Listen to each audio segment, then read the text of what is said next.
What's happening, folks? Back with another reaction, back with some more Smiths.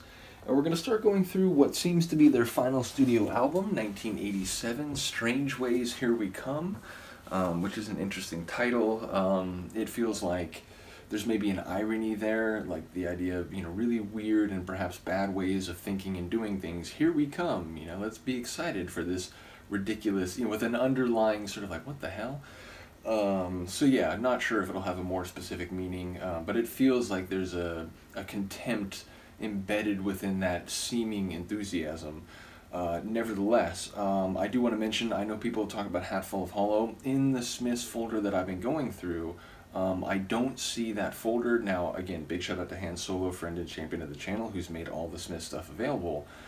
Maybe that's available in a different drive. There is a different drive. But yeah, when I was in the Smiths folder, after finishing The Queen is Dead and the bonus track, Panic, it seems like this is the next folder, which again, I understand to be their final studio album 1 year later, 1987. So we'll go through that, and at some point, hopefully we'll go through everything, but that's the plan, to go through this now. So yeah, the first track on Strangeways, Here We Come, is A Rush and a Push, and The Land Is Ours, which sounds like violent colonialism. It sounds like this may be a reference to perhaps British colonialism. Obviously, there's an American version of that became very prominent late 19th century, certainly into the 20th century.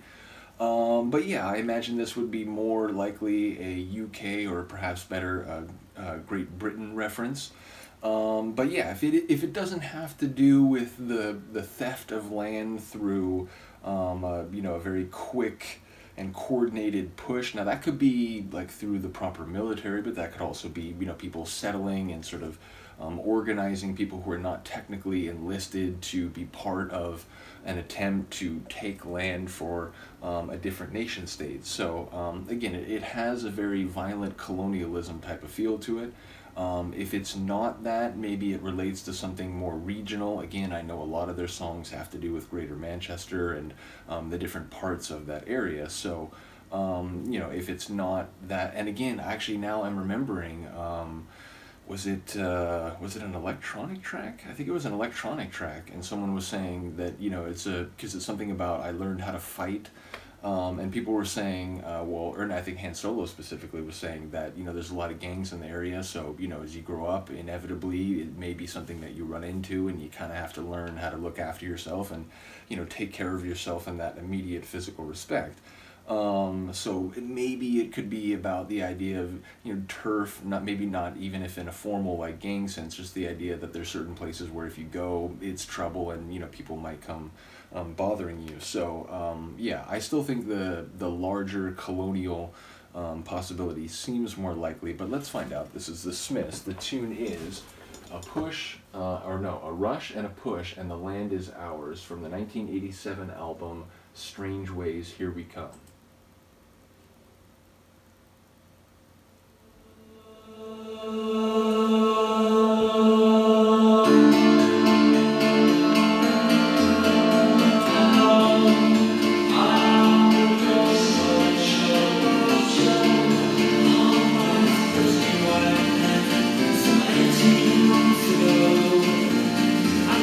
To a mystical time zone, and I missed my bed, and I soon came home.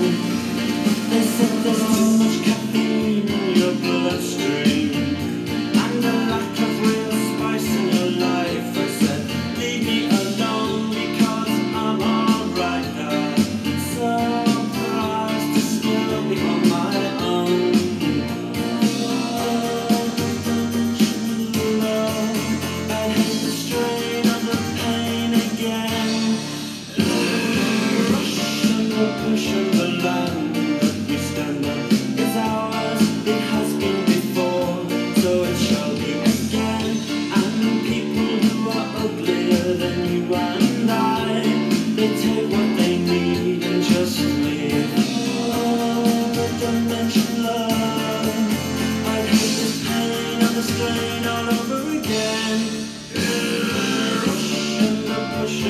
Tapping into his Kate Bush here.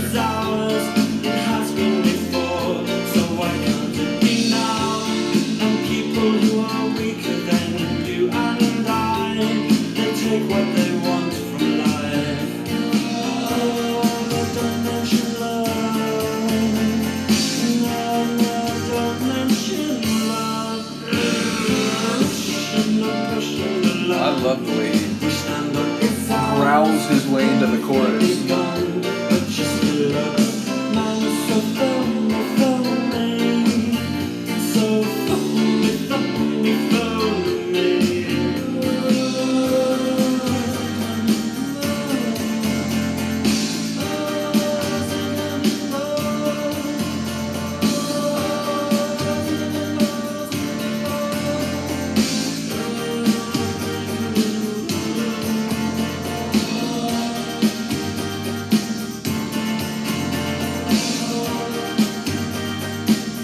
Keyboard has a bit of a harpsichord sound to it, not a full,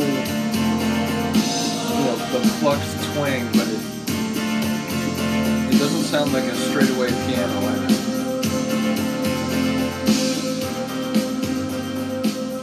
Fascinating. I don't think it was what I suspected. It felt much more personal and intimate. Now, fair to say, it could still be about those larger concepts, but expressed through the idea of, someone's dad and their expectations about, or at least like he's on his own, but he's, getting feedback or advice from his dad. And yeah, I'm not sure what's going on in the song, but it felt more local, more personal, rather than a sweeping, statement about international affairs and history and so on. Though again, it could be that just through the lens of a specific person. Often, like historical fiction is often done like that, where it's like it's setting you in the environment of some event or some war or whatever, but it's ultimately usually through like a fictional person, someone who didn't actually exist, but is put in as representative of people who lived through that circumstance and so on. So it could be something like that, but I don't know. The lyrics that I did catch felt much more specific and individual and local. So yeah, let me know. I'm curious what this one is about. And yeah, sonically really cool. It feels a bit different than the straightaway indie rock of the first album or two. It feels a bit more like songs on The Queen Is Dead, where there's so like keyboards and there's a bit more sonic depth or variety, which again, as I went through The Queen Is Dead, I really did notice the significant quality of production. And not that the albums before that didn't sound good, they certainly did, but it was definitely a step up. So I'm curious as we go through this, how that's going to sound, or how the songs will sound in terms of the composition and production and just the sonic quality. I imagine it'll be on the same level, if not even moving a step beyond that. Which again, knowing that a group has a short lifespan, I'm also going through a couple other groups like A Flock of Seagulls, where like I know their run is short in its historical context. So it is weird to think that as a group is really coming into their own sonically, it's kind of right on the edge of them not being a group anymore. So yeah, interesting to think about things historically as I go through these catalogs in a hyper condensed time span. So in any case, let me know what you think of this one. Again, I'm curious, like thematically, curious to hear what people think sonically, because I did enjoy those backing vocals of Morrissey. I enjoyed his, again, Kate Bush style growling guttural type of delivery that led into the chorus. So yeah, let me know what you think about this one. I will see you next time. Peace.